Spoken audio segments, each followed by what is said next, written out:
বহুতে মোক সুধি আছিলে যে ইনাফত ৰেজিষ্ট্ৰেশ্যন কেনেকৈ কৰে, গতিকে আমি ইয়াত ইনাফত কেনেকৈ ৰেজিষ্ট্ৰেশ্যন কৰে। প্ৰথমতে আমি ইনাফ এপটোত গৈ এনেকৈ পাছৱৰ্ডটো আমি লগ ইন কৰিম। তাৰপিছত আমি ইয়াত আমি যিটো ৰেজিষ্ট্ৰেশ্যন নাম্বাৰ, প্ৰথমতে সেই ৰেজিষ্ট্ৰেশ্যন নাম্বাৰটো টেগ নাম্বাৰটো আমি ইনপুট কৰিম।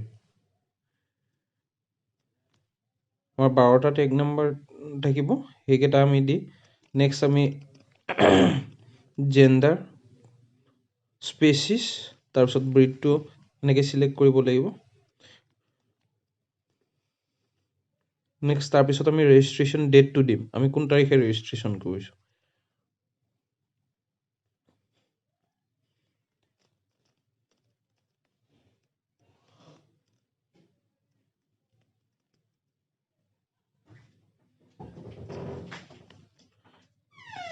তাৰপিছত আমি অ'কে বাটনটোত ক্লিক কৰিম।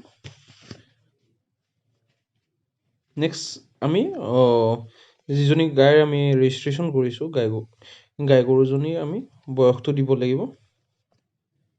আমাৰ ৰেজিষ্ট্ৰেশ্যন কৰা গাইজনীৰ বয়স আছিলে 10 বছৰ।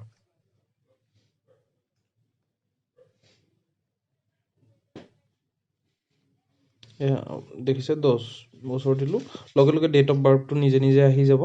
তাৰপিছত আমি তললৈ যাম, যিকেইটা আপুনি ছাইডত ৰেড ষ্টাৰ দেখিছে সেইকেইটাক মানে আমি কম্পালচৰি সেইকেইটা আমি ক্লিক কৰি তাত ডাটাখিনি দিব লাগিব। এতিয়া আমি ডেটটো চিলেক্ট কৰিম।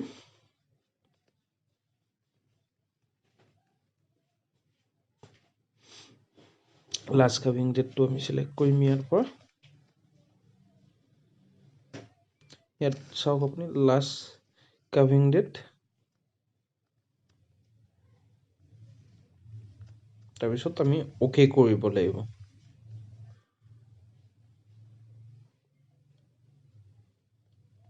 এয়া আপোনালোকে দেখিছে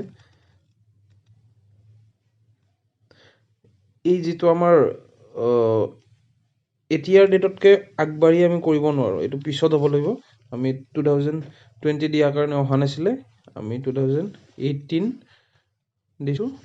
এয়া চাওক, তাৰপিছত আমি প্ৰেগনেঞ্চি ষ্টেটাছ আমাৰ যিহেতু আমি এয়াই কৰিছোঁ, আৰু গাইজনীয়ে গাখীৰ দি থাকিলে ইন মিল্কত ক্লিক কৰিব লাগিব। তাৰপিছত আপুনি অ'নাৰৰ নাম আৰু ফাদাৰ্ছ নেমটো দিব লাগিব।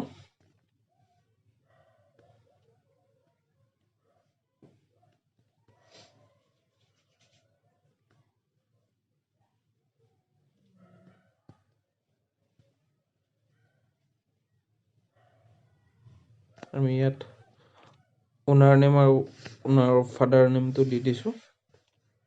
তাৰপিছত তাৰ তলত থাকিব জেণ্ডাৰ।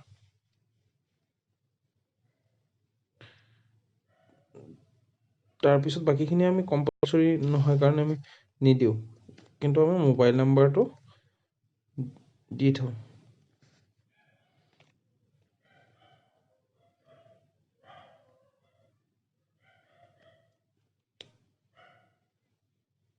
দিয়া হ'ল।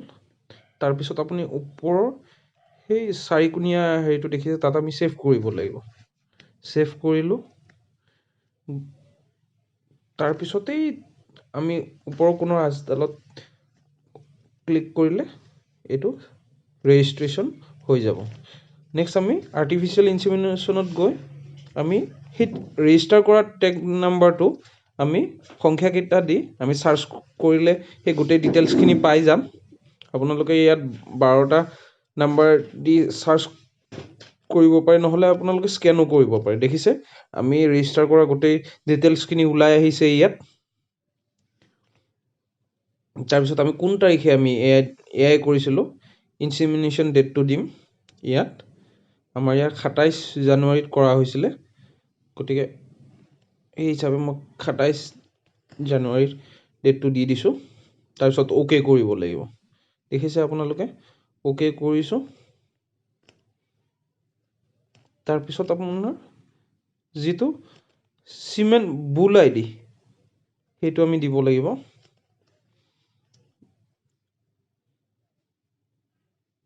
আমাৰ ক্ষেত্ৰত এইটো আমি জাৰ্চি চিমেনেৰে আমি হেৰি কৰিছিলোঁ, এয়াই কৰা হৈছিল।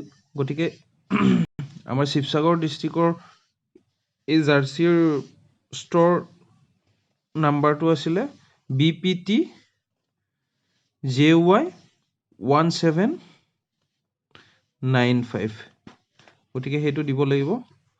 HF হ'লে বেলেগ হ'ব। তাৰপিছত আমি এইখিনি দি এই ওপৰৰ চাৰিকোণীয়া ছেভ বাটনটো টিপি দিব লাগিব আৰু ইয়াত য়েছ কৰি দিব লাগিব। আপোনালোকে দেখিছে ডিটেইলছ ছেভ ছাকচেছফুলি দেখাইছে। গতিকে ইয়াৰ পিছত আপোনালোকৰ এনিমেলটো আৰ্টিফিচিয়েল এই শ্ৰিংক বাটনটো আপুনি শ্ৰিংকনাইজ বাটনটো টিপি দিব লাগিব। মাজে মাজে সেইটো টিপি থাকিব। তাৰপিছত যদি আপুনি আৰ্টিফিচিয়েল ইনসেমিনেশ্যনত সেই নাম্বাৰকেইটা ইনপুট কৰি চাই, নহ'লে বাৰকোডটোৰে স্কেন কৰি চাই, সেই গোটেই ডিটেইলছখিনি ওলাই আহিব। কোনদিনা আপুনি ইনসেমিনেট কৰিছে, কোনদিনা আপোনাৰ বুল ID নাম্বাৰ কি, গোটেইখিনি আহি গৈছে।